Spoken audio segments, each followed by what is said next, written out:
Hello and welcome to the section and the lecture about upscaling. Now, after studying porous medium for its static and dynamic properties, for static property of porosity, and then the flow property, how easy the flow can happen through the parameter called permeability, which came from Darcy's experiment and Darcy's law, and then doing the mass balance for incompressible 1D flow, and then finding the potential distribution in a sand pack. That was pretty much the same experiment that Darcy did in 1856 in the city of Dijon for the water filtration, analyzing permeability, finding its value based on bundle of tube for one tube, and then bundle of the tubes, and then the cross-section area that was the flow pathway between the grains of spherical shapes of diameter d. Now we are going to do a little bit more in-depth analysis of the permeability, which is a tensor, and it is heterogeneous and anisotropic, and especially finding its effective properties, effective value for the resolutions that are much coarser than the resolutions at which permeability is provided to us. That's the topic of upscaling. Before doing that mathematically, let me remind you about the fact that when we work in geoscience applications in natural porous systems, the system has a variety of length scales. You can start from the end, which is the system at the level that you operate. You have an ecosystem from the surface all the way to your reservoir, whether in the salt caverns, salt layers, or the porous reservoirs. And that's the scale you can do a lot of geophysical monitoring and data collection. You measure the well properties, well head, well flow rate, etc. You do electromagnetics, you do seismic, for example, surveys, or if you're using also satellites, radars, you can also, or GPS, you can find the deformation of the surface, subsidence, or uplift. If you isolate and focus on your reservoir in which you are conducting a fluid transport process, for geothermal, for example, or hydrogen storage, CO2 storage, whatever application you have, the reservoir is highly heterogeneous with its permeability. What I'm plotting on the top of this dynamic injection process is the permeability of the reservoir that can change by various orders of magnitudes, like 4, 5, 6, 7 orders of magnitude of differences. And it can change over inches. A little bit further from your point could have significantly different permeability. So this is the permeability that you get either by geological and geophysical analysis or from your porous scale analysis of what K could be, and then at the end you end up with a permeability that is extremely heterogeneous. Porosity is also heterogeneous, but permeability is significantly heterogeneous and also anisotropic, which is directional, direction dependent. If you zoom into a section of that reservoir, you see that the rock is extremely heterogeneous. It can even have cracks and fractures that highly impact the transport topology of the injected fluid and the flow properties. In general, pressure will be also affected by transport significantly. So, and then if you go obviously to get what permeability you want to get, you can do geophysical, geological analysis, or you can do porous scale analysis to see that the flow through the pore spaces is actually what governs the permeability and effective property. If it's multi-phase flow, for example, relative permeability and capillary pressure function. Now, we know that the fluid of physics and rocks matters. The properties of them are coming from the molecular scale, from the thermodynamic scale, where reactions take place, where continuum scale like properties like density, viscosity, etc. come from that scale. So you have all the way to the nanoscale, atomistic scale, and to the other end kilometer scale, several kilometer scale. So it's a several kilometer could be the scale of your reservoir. And now you ask yourself, are all important? Yes, of course. But each is important for a specific target you have. If you want to understand thermodynamic properties or reaction rates and all the things, it's a molecular problem. If you want to know the density of your fluid, and especially if there is an impurity, what would be the alteration of density or viscosity or interfacial forces, that's that problem, the thermodynamic problem. If your problem is about trapping your CO2 or mobilizing it, That's the transport problem that happens in the porous scale system. If you want to know if you add a specific chemical, your CO2 would be highly mobile or low mobile or more trapped. That's the problem of microscale system of the porous scale, right? And then from here, there is a separation of a scale that we disconnect the two spaces between porous scale and continuum scale. And here we feed in permeability, porosity, relative permeability, capillary pressure function, etc. to what we call as the reservoir scale simulation. From here on, it's Darcy's law, it's a continuum mechanics that you get effective properties from macro scale, from the pore scale or grain scale system. Now here, if you want to know how your CO2 will migrate in the reservoir, what's the effect of permeability features or cracks and fractures, you do reservoir scale simulation. If you, for example, want to know the subsidence or the chance of induced seismicity and risks related to pore pressure fluctuation, you need to consider overburden, underburden, and side burden and analyze the entire Earth ecosystem. So you decide what is the main focus of your analysis. However, you need to know that there are inputs coming from the lower resolution here, from thermodynamic to microscale and then to the continuum, and know how they are interconnected. So that's the main scope of a multi-scale simulation and modeling science. That is a different advanced course that we cover in a kind of a yearly based as well.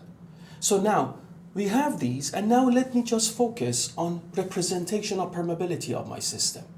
When I look into a reservoir scale system like this outcrop, I see there are lots of heterogeneous features and different deposits that are in my real geological system.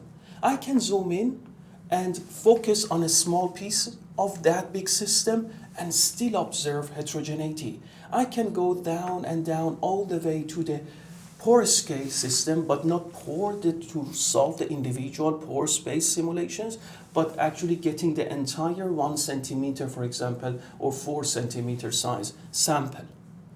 What would be the permeability representation if I happen to need to represent an effective permeability for a system that is heterogeneous at higher resolution than my grid size, my domain of resolution, my scale of resolution? How would I target this problem? So let's study the most essential and basic aspect of this. So imagine I have a 2D system which has geological layers parallel to the flow direction that I have. The left is P left, at the right I have P right, and I have a flow rate that happens in this system. There is a flow rate that goes in and out, and the entire thickness of the system is capital H. So if I do the capital H is the total thickness of this system, and if I do individual ones, I get to know that there is a permeability K1 and this thickness is H1.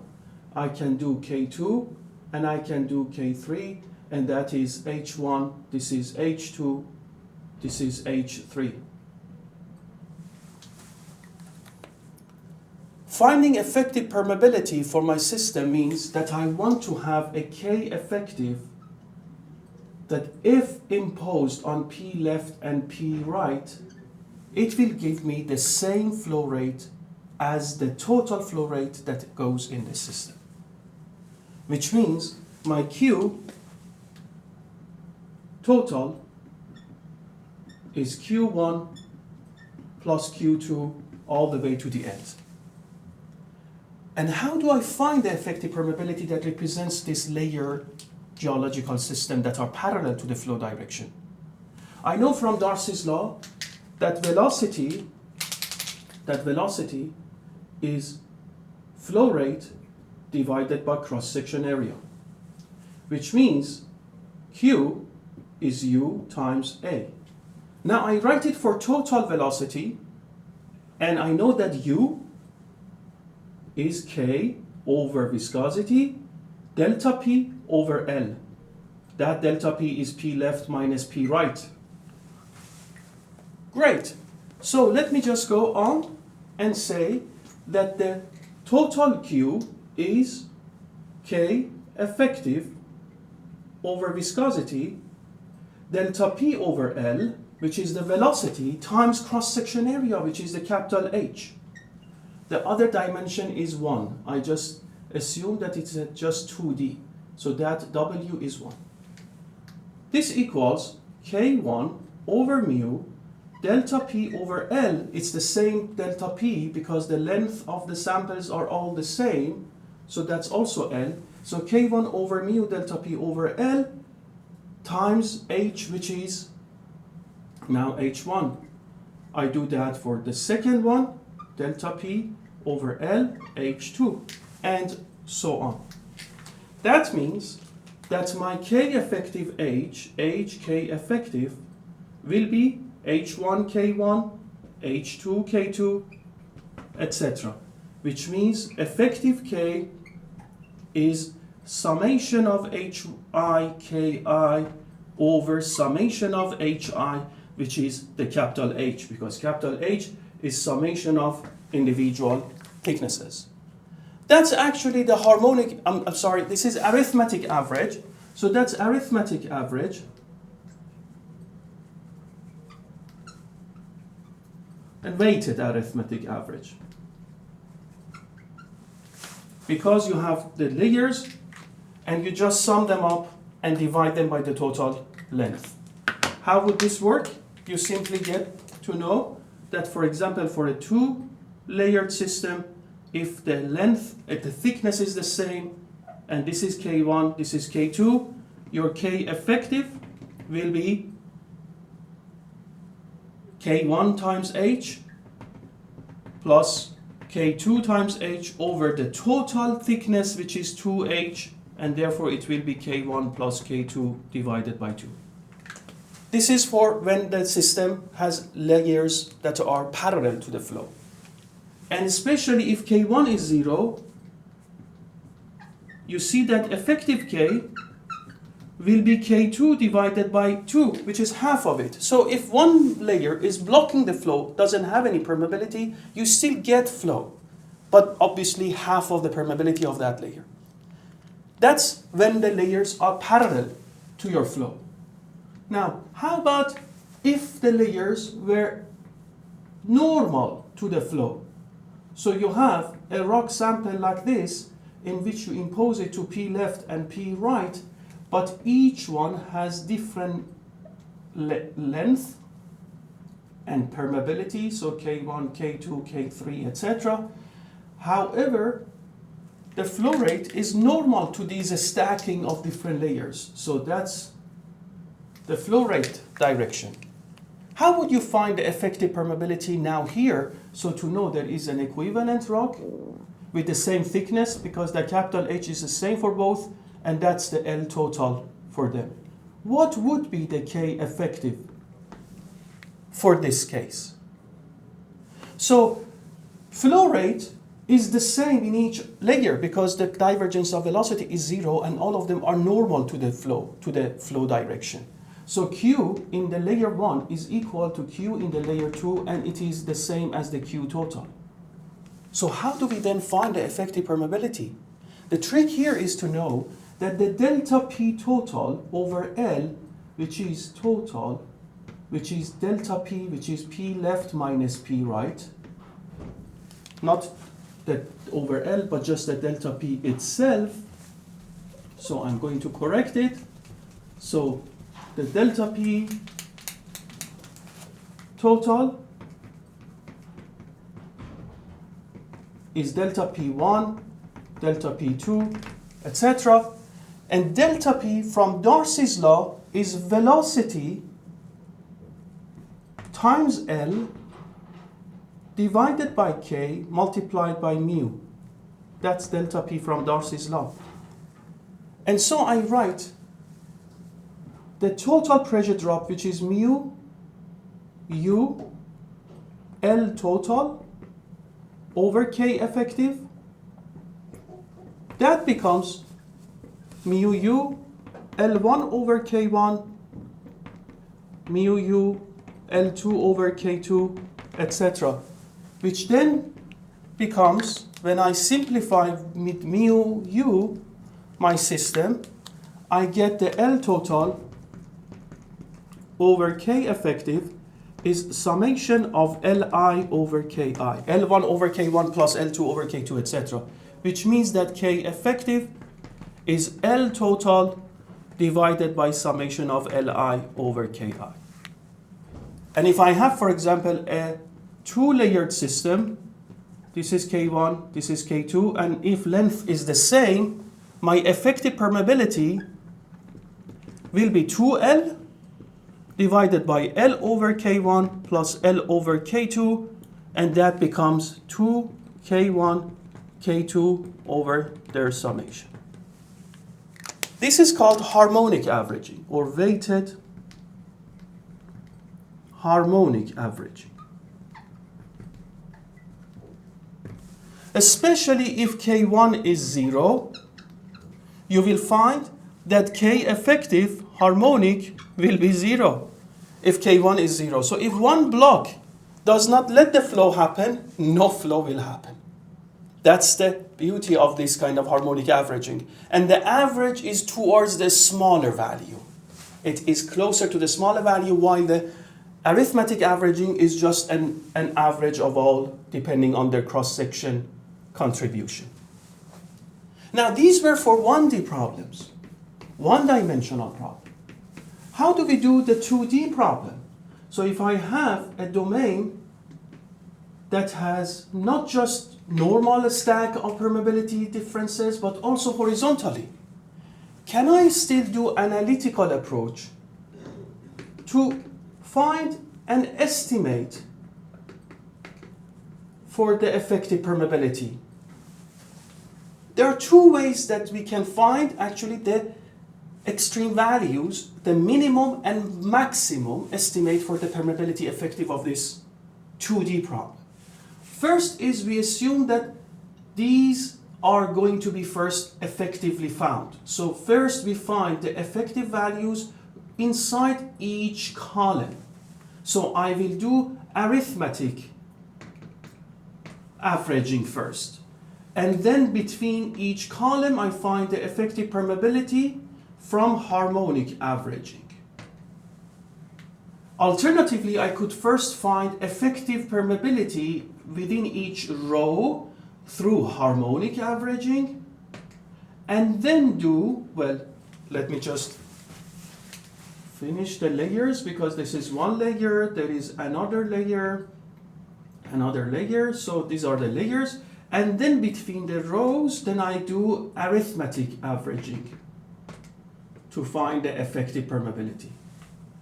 When I do first arithmetic averaging, I'll find a great deal of understanding that this is going to be equally distributed permeability in each, and therefore when I get the harmonic, I get the maximum possible permeability that will happen. So this effective permeability will be max. When I do first harmonic, I'll tend to get the closer to the smaller value, and then I do the arithmetic averaging. I find the effective permeability, which is actually the minimum value. The real permeability in a 2D system is something in between. How would we accurately find it? We typically do numerical analysis. We numerically do flow-based upscaling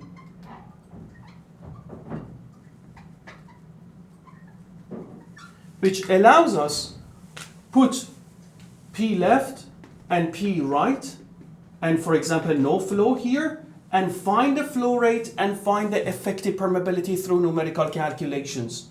So when we do numerical simulation of multidimensional problem, we find the P left, for example, P right, and here I am going to find effective permeability for X direction,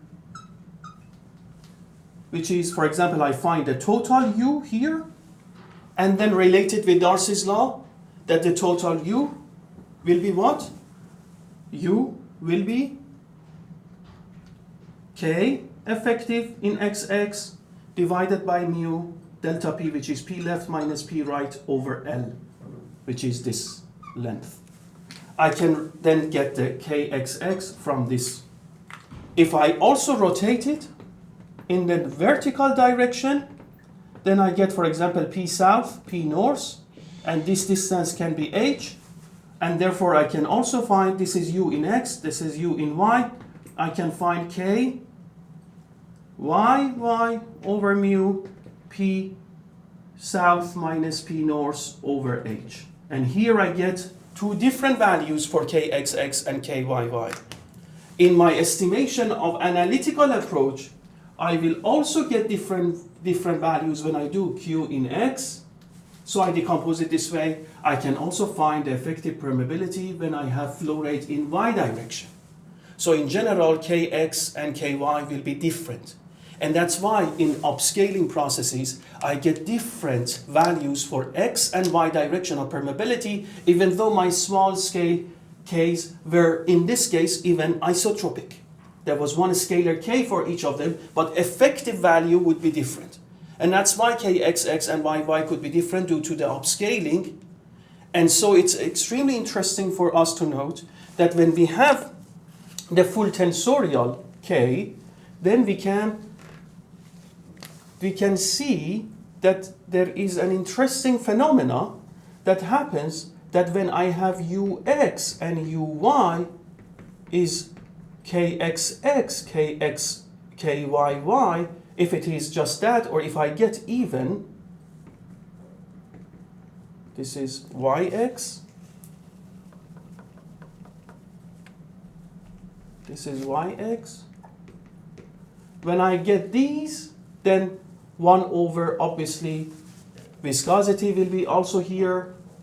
So this is minus 1 over viscosity. That should be also here. So I may just put it the other side.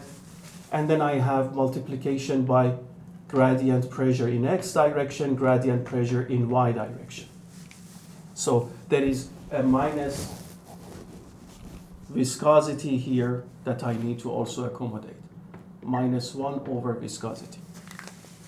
And this is what happens, that as the matter of upscaling, I get to see that my ux is not only dependent on the xx direction of the pressure gradient, but also if I find off diagonals to be non-zero, then I see that the pressure gradient in y direction also influences the ux flow as well. And that's only if I have, for example, permeability layering, which is not aligned with my x and y axis. Nevertheless, I find in my xx and yy, if I get xx and yy different through this practice, or even that practice would give me also these differences. You have xx, yy different. If these are 0, with my upscaling, I may find them 0. Then I have only anisotropic permeability with 0 off diagonal. So only kxx will impact the ux, kyy will impact uy. But if I, for example, in that system now rotate my coordinate, then I am rotating my matrix of permeability, and therefore it will be non-zero, having some non-zeros in the diagonal, off diagonals too. Which would be then, as a matter of rotation of that, you get off diagonals, that then would mean that your permeability direction would be misaligned with your great geological layer. So it means that delta P in x direction will cause flow in that direction along to the permeability direction, which will have also x component and y component both. So this is about upscaling that gives you anisotropic, obviously heterogeneous. For each block you will get different permeability, so it will be heterogeneous, it will be anisotropic in general, and it can be even full tensorial, which means that the ux will be not only impacted by dpdx, but also dpdy. This is the entire upscaling for the most essential part of it, and we continue later for more and more understanding of the processes in porous media. For 1D parallel to the flow, we get arithmetic averaging. For 1D normal to the flow, we get harmonic averaging. For 2D analytical approach, it gives us an estimation of minimum and maximum possibility that can happen. And that practice in x direction, and y direction gives us different values for x and y, which is the upscaling that gives us an isotropic estimation of the permeability. And if I have misalignment of my permeability towards my x and y axis, I'll get off diagonal permeabilities that would make the whole permeability to be a tensor. Thank you a lot for this, and I hope it was clear.